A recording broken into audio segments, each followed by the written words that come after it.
उपमुख्यमंत्री एकनाथ शिंदे यांच्याबाबत आक्षेपार्ह गाणं म्हटलेला कॉमेडियन कुणाल कामरा पुन्हा एकदा चर्चेत आलाय. भोली सूरत या गाण्याच्या चालीवर ठाणे की रिक्षा, चेहरे पे दाढी असं विडंबनात्मक गाणं रचत कुणाल कामराने एकनाथ शिंदेचं नाव न घेता त्यांच्यावर टीका केली होती. आता कुणाल कामराने थेट मुख्यमंत्री देवेंद्र फडणवीस यांना उत्तर दिले. त्यामुळे त्यांची पोस्ट चर्चेत आली.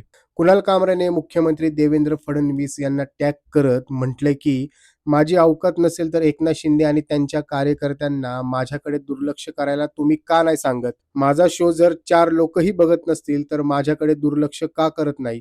ऑक्टोबर महिन्यात मी नाशिक, मुंबई, नवी मुंबई, पुणे, नागपूर आणि छत्रपती संभाजीनगर या ठिकाणी शो घेणार आहे. तुम्ही माझ्याबाबत जे बोललात ते योग्यच होतं.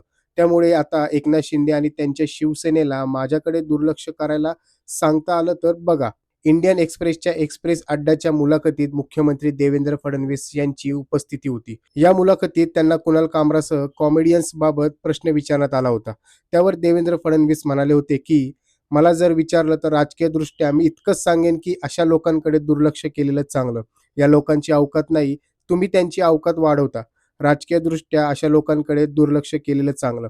पण अनेकदा काय होतं, आमचा भाजपा हा पक्ष असो किंवा आमचे सहकारी पक्ष असोत, खास करून शिवसेना आणि भाजपा हे भावनिक पक्ष आहेत. त्यातून कधी-कधी प्रतिक्रिया दिल्या जातात. माझ्या मते तरी प्रतिक्रिया येतात म्हणून अशा लोकांना जास्त महत्त्व मिळतं. खरं तर 4 लोकही अशा लोकांना ऐकत नाही. असं म्हणत देवेंद्र फडणवीस यांनी नाव न घेता कुणाल कामरावर टीका केली होती. कुणाल कामराच्या या पत्राबाबत तुमची प्रतिक्रिया काय आम्हाला कमेंट बॉक्समध्ये नक्की सांगा आणि अशाच माहितीसाठी विषय अशा चॅनलला कृपया सबस्क्राईब नक्की करा. धन्यवाद.